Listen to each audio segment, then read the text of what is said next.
ബുദ്ധിപരമായ വെല്ലുവിളി നേരിടുന്നവരുടെ സ്പെഷ്യൽ ഒളിമ്പിക്സ് 27, 28, 29 തീയതികളിലായി Kozhikode medical college olympian Rahman സ്റ്റേഡിയത്തിൽ നടക്കുകയാണെന്നും സാഹിത്യനഗരം എന്നതുപോലെ കോഴിക്കോട് കാരുണ്യനഗരം കൂടിയായി മാറുന്നതിന്റെ ചുവടുവെപ്പാണ് സ്പെഷ്യൽ ഒളിമ്പിക്സ് എന്നും പരിപാടിയുടെ ജനറൽ കൺവീനറും ULCS charitable and welfare foundation ഡയറക്ടറും ബുദ്ധിപരമായ വെല്ലുവിളി നേരിടുന്നവരുടെ പ്രശ്നങ്ങൾ പഠിക്കാൻ സർക്കാർ നിയോഗിച്ച ഏകാംഗ കമ്മീഷനുമായ doctor MK Jayaraj people's review പത്രാധിപർ PT നിസ്സാറിന് നൽകിയ അഭിമുഖത്തിൽ വ്യക്തമാക്കി. സംസ്ഥാനത്തെ 245 സ്ഥാപനങ്ങളിൽ നിന്നായി 5000-ഓളം പേർ സ്പെഷ്യൽ ഒളിമ്പിക്സിൽ പങ്കെടുക്കും. സ്പെഷ്യൽ സ്കൂളുകൾ, പത്ത് സ്കൂളുകൾ, ജനറൽ സ്കൂളിലെ ഭിന്നശേഷിക്കാർ എന്നീ 3 വിഭാഗത്തിലുള്ളവരാണ് മത്സരിക്കുക. ജില്ലയിലെ 32 സ്പെഷ്യൽ സ്കൂളുകളിലെ കുട്ടികളും മാറ്റുരയ്ക്കുന്നുണ്ട്. 6 വയസ്സ് മുതൽ പ്രായമുള്ള ബുദ്ധിപരമായ വെല്ലുവിളി നേരിടുന്നവർക്ക് മത്സരത്തിൽ പങ്കെടുക്കാൻ അവസരമുണ്ട്. മലബാറിൽ നടക്കുന്ന ആദ്യ സ്റ്റേറ്റ് മീറ്റാണിത്. 5000 മത്സരാർത്ഥികളുടെ കൂടെ എത്തുന്ന 2500 പേരടക്കം 7500 പേർക്ക് രുചിയുടെ നഗരം ആതിഥ്യമരുളും.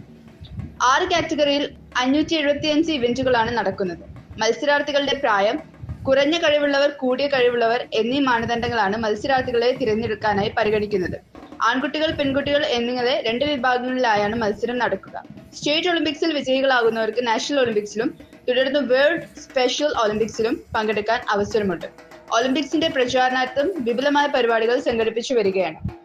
ജില്ലയിലെ 8 സ്പെഷ്യൽ സ്കൂളുകൾ കേന്ദ്രീകരിച്ച് വിളംബര ജാഥകൾ നടന്നു കഴിഞ്ഞു.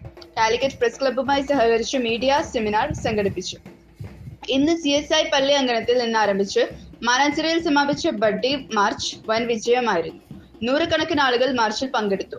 ബുദ്ധിപരമായ വെല്ലുവിളി നേരിടുന്ന വ്യക്തി ഒറ്റയ്ക്കല്ല, ഞങ്ങളും കൂടെയുണ്ട് എന്ന സന്ദേശമുയർത്തി നടത്തിയ ബഡ്ഡി മാർച്ച് സമൂഹത്തിന് വലിയ സന്ദേശമാണ് നൽകുന്നത്. സ്പെഷ്യൽ ഒളിമ്പിക്സിൽ പങ്കെടുക്കുന്ന 1, 2, 3 സ്ഥാനക്കാർക്ക് മെഡലുകൾ സമ്മാനിക്കും. മത്സരത്തിൽ പങ്കെടുക്കുന്നവർക്കെല്ലാം സമ്മാനം നൽകും. കോഴിക്കോട് മേയർ ബീന ഫിലിപ്പ് ചെയർപേഴ്സണും ഫാദർ റോയ് കണംചിറ ഏരിയ ഡയറക്ടറും 21 വിവിധ സബ് കമ്മിറ്റികളും സ്പെഷ്യൽ ഒളിമ്പിക്സിന്റെ വിജയത്തിനായി മികച്ച പ്രവർത്തനങ്ങളാണ് നടത്തിവരുന്നത്. കോർപ്പറേഷൻ സ്റ്റാൻഡിംഗ് കമ്മിറ്റി ചെയർമാൻ, കൗൺസിലർമാർ എന്നിവർ വിവിധ സബ് കമ്മിറ്റി ചെയർമാൻമാർ. സ്പെഷ്യൽ ഒളിമ്പിക്സിന് എത്തുന്നവരുടെ താമസ സൗകര്യം ഒരുക്കുന്നത് ദേവഗിരി കോളേജ് ക്യാമ്പസാണ്. കോഴിക്കോട് കോർപ്പറേഷനും ഊരാളുങ്കൽ ലേബർ കോൺട്രാക്ട് കോഓപ്പറേറ്റീവ് സൊസൈറ്റിയും സംയുക്തമായാണ് പരിപാടിക്ക് ചുക്കാൻ പിടിക്കുന്നത്. സത്യത്തിന്റെ, മധുരത്തിന്റെ, സാഹിത്യത്തിന്റെ നഗരമായ കോഴിക്കോടിന് സ്പെഷ്യൽ ഒളിമ്പിക്സ് ലഭിച്ചത് വലിയ സൗഭാഗ്യമാണ്. 1990കളിലാണ് സംസ്ഥാനത്ത് സ്പെഷ്യൽ ഒളിമ്പിക്സ് ആരംഭിക്കുന്നത്.